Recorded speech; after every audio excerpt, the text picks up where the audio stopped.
नमस्कार, मेरा नाम है मीनाक्षी रजत और आप देख रहे हैं ब्रेकिंग विद मीनाक्षी। आज मैं आपको अयातुल्ला अली खामनेई के बारे में बताने वाली हूं, क्योंकि अयातुल्ला खामनेई को कई देश मानते थे कि वो संरक्षक है, तो कई सारे देश उनकी नकारात्मक छवि को भी मानते थे। अब वो नकारात्मक थे, सकारात्मक थे, क्या कुछ थे वो मैं आपको बताऊंगी। लेकिन सच ये है कि दुनिया के कई देशों में आज उनके नाम पर प्रतिशोध की आग जल रही है। दुनिया के कई देशों में आज देखने को मिल रहा है कि उनके नाम पर प्रदर्शन हो रहे हैं।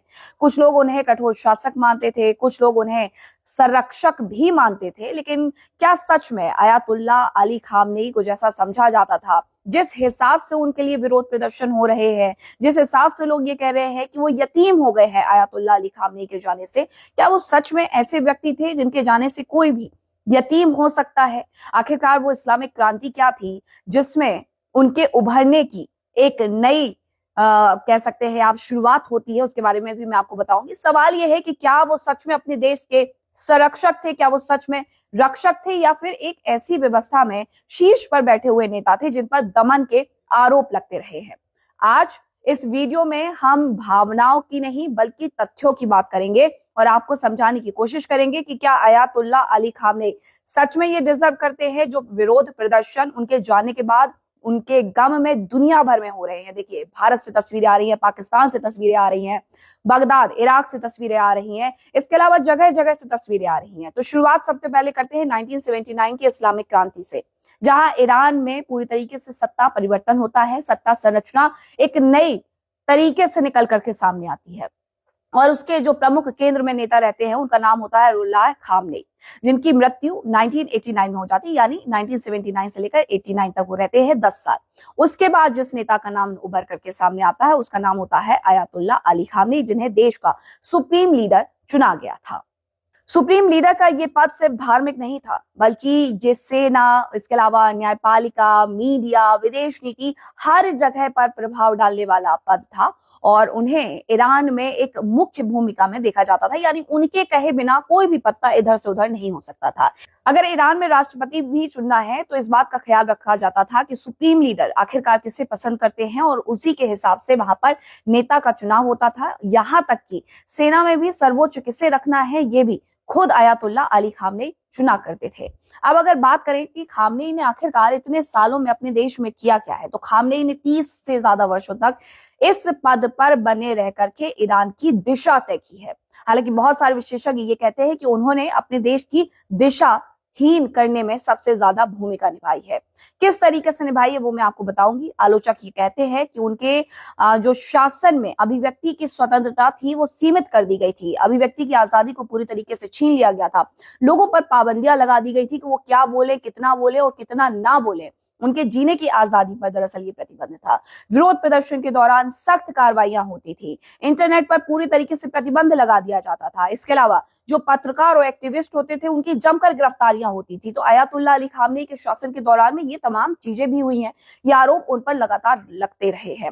इसके अलावा अंतर्राष्ट्रीय मानवाधिकार संगठनों ने भी उन पर कई आरोप लगाए। उनकी रिपोर्ट्स में दरअसल ये बातें निकल करके सामने आती हैं कि उन्होंने अपने यहाँ पर लोगों का दमन किया है, उनकी आजादी का दमन किया था। अब ऐसे शासक के लिए आखिरकार दुनिया भर में प्रदर्शन एक चिंता का विषय भी है कि किस तरीके से कट्टर लोगों को दुनिया पसंद कर रही है।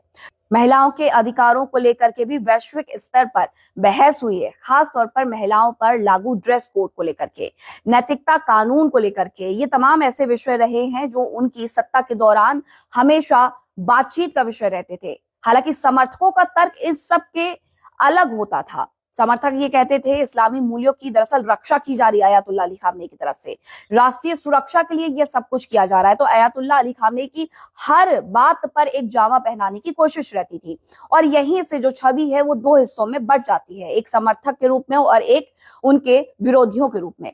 समर्थकों की नजर में अगर मैं बात करूं तो वो एक ऐसे नेता थे जो सब कुछ अच्छा सोचते थे। आलोचक की नजर में वो एक कठोर शासक थे जो सिर्फ और सिर्फ लोगों पर दमनकारी नीतियां लगाते थे, दमनकारी नीतियों को लागू करते थे। अब खामनेई का रुख पश्चिमी देशों पर क्या था? खामनेई का रुख पश्चिमी देशों, खासकर यूएसए यूनाइटेड स्टेट्स को लेकर के हमेशा सख्त रहा है। यूएसए के समर्थक वो कभी नहीं रहे हैं और यूएसए ही आज उन पर हमला कर रहा है। ईरान का परमाणु कार्यक्रम हो, आर्थिक प्रतिबंध हो, मिडिल ईस्ट में प्रॉक्सी संघर्ष हो, हमेशा उन्होंने इन तमाम बातों को बढ़ावा दिया है। यानी उनका ये कहना था कि वो अपने राष्ट्र को सुरक्षित रखना चाहते हैं, इसके लिए उन्हें कुछ भी क्यों ना करना पड़े, उन्हें प्रॉक्सी ही क्यों ना खड़ा करना पड़े। इन सब ने उन वैश्विक राजनीति के केंद्र में उन्हें ला दिया था। और आलोचक ये भी कहते हैं कि उनकी आक्रामक जो विदेश नीति थी, ईरान को अंतरराष्ट्रीय स्तर पर वो अलग थलग कर रही थी, क्योंकि उनके विचार एकदम अलग थे। हालांकि वो ये कहते थे कि वो अपने देश के लिए वो सब कुछ कर रहे हैं जो उन्हें करना चाहिए, लेकिन समर्थक ये कहते हैं कि उन्होंने बाहरी दबाव के सामने साफ तौर पर झुकने से इनकार कर दिया था और देश की समृद्धता की रक्षा के लिए उन्होंने अपनी जान की बाजी लगा दी और खामनेई नहीं रहे। आज जब ईरान इजराइल के बीच में लगातार तनाव चरम पर पहुंच गया है, बढ़ते जा रहा है, अयतुल्ला अली खामनेई को निशाना बना लिया गया है, तो खामनेई का नाम एक बार फिर से सुर्खियों में आ गया है। पूरी दुनिया ये जानना चाहती है कि आखिरकार अयतुल्ला अली खामनेई के नाम पर इतने सारे प्रोटेस्ट क्यों हो रहे हैं। जो प्रोटेस्ट हो रहे हैं, जो उनके सपोर्टर्स हैं, अब उनके बारे में भी बात कर लेते हैं। दिलचस्प बात यह है कि दुनिया के कई हिस्सों में दरअसल उनके समर्थन में रैलियां निकल रही हैं, तो बहुत सारी तस्वीरें ऐसी आ रही हैं जहां लोग उनकी मृत्यु पर हर्षोल्लास मनाते हुए नजर आ रहे हैं। बहुत सारे लोग ये कहते हैं कि पश्चिमी प्रभाव के खिलाफ प्रतिरोध जो था वो पूरी तरीके से खत्म हो गया है। यानी लोग ये मानते थे कि वो पश्चिम के देशों के साथ पूरी तरीके से सहयोग नहीं बनाते हैं, जिससे उन्हें कहीं ना कहीं परेशानी होती है।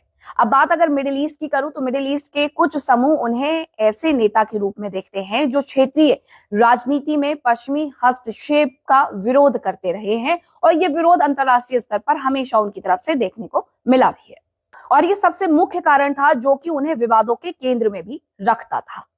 लेकिन अब सवाल यह है कि आखिरकार अली खामनेई की सच्चाई क्या है। क्या अली खामनेई एक रणनीतिक सोच वाले नेता थे जिन्होंने कठिन परिस्थितियों में देश को संभाला था? ये सबसे बड़ा सवाल है। और इसके साथ सवाल एक ये भी है कि वो सिर्फ एक ऐसे सिस्टम का चेहरा थे जहां पर असहमति के बहुत कम जगह थी। असहमति अगर आपने जताई तो आपके साथ कुछ भी हो सकता है, ये सवाल है। दरअसल इतिहास हमेशा नेताओं को दो रंगों में नहीं देखता है, बल्कि जटिल परिस्थितियों और फैसलों के आधार पर उनका मूल्यांकन करता है।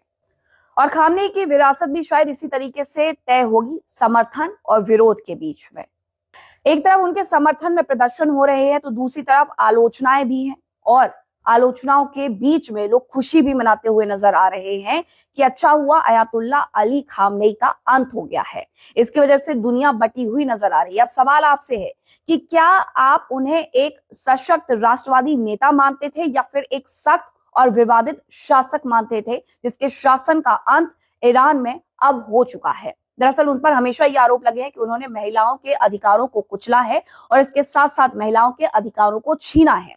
इसीलिए आज एक बड़े स्तर पर महिलाएं भी सड़कों पर प्रदर्शन करते हुए नजर आई, जो खुशी मना रही थी। कुछ वीडियोस पे ऐसे भी सामने आए जब अयतुल्ला अली खामनेई के घर पर हमला हो जाता है तो लोग हंसते हुए नजर आते हैं। महिलाएं जो वीडियो रिकॉर्ड कर रही थी उसमें हंसते हुए नजर आती हैं।